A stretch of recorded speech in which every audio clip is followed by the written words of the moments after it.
మొదటి అబ్జర్వేషన్ చేసింది నిన్న. దాని తర్వాత మళ్ళీ వైసీపీకి కొంత ఆక్సిజన్, కొంత బ్రీతింగ్ దొరికింది మాట్లాడటానికి.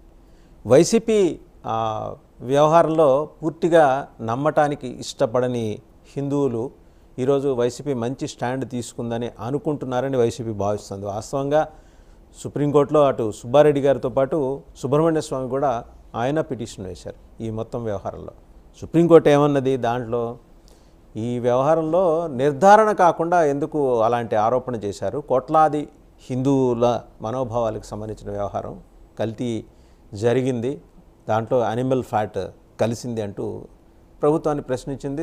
సిద్ధార్థ లూద్రా కళ్ళు తేలేశారు అక్కడ సుప్రీంకోర్టులో. ఆయన దగ్గర ఆ ప్రశ్నకు సమాధానం లేదు. సరే, ఈ ఎపిసోడ్ ద్వారా పొలిటికల్ మైలేజ్ సాధించాలనుకున్న వైసీపీ బ్యాక్ స్టెప్ వేసింది. తిరుమల వెళ్తాను అని చెప్పిన జగన్మోహన్ రెడ్డి గారు ఆయన కార్యకర్తకి ఇచ్చిన ఒక నోటీస్ చూపించి, మరి వాళ్ళని ఇబ్బంది పెడుతున్నప్పుడు, నన్నే ఇబ్బంది పెడుతున్నప్పుడు వాళ్ళని ఏం చేస్తారనే భయంతో నేను వెనక్కి తగ్గుతున్నానని చెప్పారు. అంతేగాని డిక్లరేషన్ ఇస్తానని మాత్రం ఆయన అల్లా. ఈ ఎపిసోడ్ ద్వారా వైసీపీకి భవిష్యత్ కార్యాచరణ ఎలా ఉండబోతోంది సమగ్రంగా చర్చించడానికి మనతో ఉన్నారు వైసీపీ సీనియర్ నాయకులు, రాష్ట్ర ప్రభుత్వ దేవాదాయ శాఖ మాజీ సలహాదారు. నమస్తే శ్రీకాంత్ గారు. మీరేదో అనుకున్నారు పొలిటికల్ మైలేజ్ సాధించేద్దామని.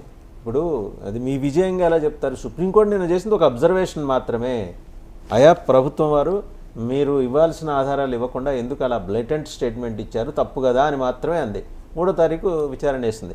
మీరు ఎంబడే సత్యమేవ జయతే అని చెప్పి ఇంతలో పోస్టర్లు వేసి ఇస్తే ఎవరి సత్యం? ఇప్పుడు మీ సత్యం గెలిచిందా, సుబ్రహ్మణ్య స్వామి గారి సత్యం గెలిచిందా, ప్రభుత్వ సత్యం గెలిచిందా? ఇన్ని సత్యాలు ఉంటాయా?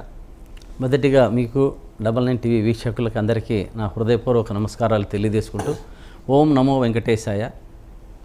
ఈరోజు తిరుమల తిరుపతి దేవస్థానం ప్రతిష్టను, లడ్డు యొక్క ప్రాశస్త్యాన్ని గత కొన్ని రోజులుగా చూస్తున్నాం.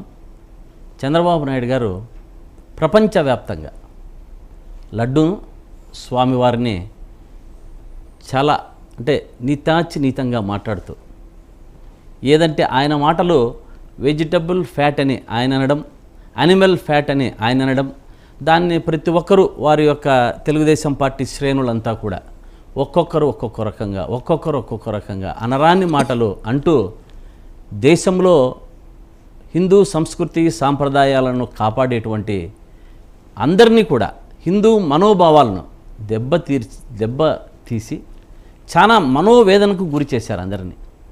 ఆ రోజే చెప్పా, ఈ విషయంలో నేను ఫస్ట్ డిబేట్లో పాల్గొన్నప్పుడే నాకు ఈ ఎపిసోడ్ అంతా చంద్రబాబు నాయుడు గారు మాట్లాడుతున్నది చూస్తుంటే నాకు భస్మాసుర కథ గుర్తుకొస్తుంది అని ఆ రోజే చెప్పా. చెయ్యి ఎక్కడ పెట్టాలా అనుకుంటూ తుదకు స్వామివారి యొక్క ఆగ్రహానికి గురి అయి వారి చెయ్యి వారి మీదే పెట్టుకుంటారు అని నేను తెలియజేశా. ఇప్పుడు ఆ పరిస్థితే కోర్టు నిన్న చెప్పినది మీరు అడిగారు. కోర్టు ఏదైతే ప్రతి ఒక్కరు కూడా అంటే పార్టీ శ్రేణులు, మన హిందువులంతా ఏమైపోతున్నారంటే పార్టీలకు అతీతంగా కాకుండా పార్టీలకు అనుగుణంగా హిందుత్వాన్ని చీల్చి చెండాడుకుంటూ వెళ్ళిపోతున్నారు. అంటే మనకు పార్టీల మీద అభిమానం ఉండొచ్చు. ప్రతి ఒక్క పార్టీకి జగన్మోహన్ రెడ్డి పార్టీ అయినా, తెలుగుదేశం పార్టీ అయినా, జనసేన పార్టీ అయినా, కాంగ్రెస్ అయినా అభిమానం ఉండొచ్చు, వాళ్ళని అనుగుగా వెళ్ళిపోవచ్చు. కానీ ఇటువంటి హిందూయిజం వచ్చినప్పుడు ప్రతి ఒక్కరూ ఏకం కావాలి, ప్రతి ఒక్కరూ కలవాలి. శ్రీకాంత్ గారు, మీకు స్ట్రైట్ క్వశ్చన్. ధర్మారెడ్డి గారు ఈఓ అదనపు బాధ్యతలు, ఆయన ఈఓ అనే మాట నేను అనలేను, ఎందుకంటే FAC ఫుల్ అడిషనల్ ఛార్జ్ మాత్రమే ఉన్నప్పుడు ఈ లడ్డు అంత నాణ్యంగా లేదని పోర్టులో పనిచేసే 26 మంది శ్రీ వైష్ణవులు క్వశ్చన్ చేశారని చెప్పి వారిని తొలగించారట. వాళ్ళకి ఇచ్చే జీతం 22,000. ఒకటి ఇదేంటని ప్రశ్నించిన డ్రైవర్ని కూడా తొలగించారట. మరి దీన్నేమంటారు శ్రీకాంత్ గారు, చెప్పండి. తొలగించాల్సిన అవసరం ఏముందండి? నాకు తెలిసి ఇంతకుముందు చంద్రబాబు నాయుడు గారు ఎలా యానిమల్ ఫ్యాట్ అని అన్నారో అది కూడా దాని మాదిరే అబద్ధం అనిపించాను.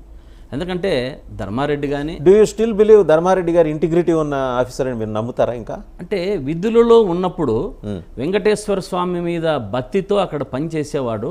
ఎటువంటి పరిస్థితుల్లోనూ వెంకటేశ్వర స్వామి అక్కడ వాడు ఎన్ని రోజులు ఉండాలో అన్ని రోజులు పెట్టుకుంటాడు, తప్పదు.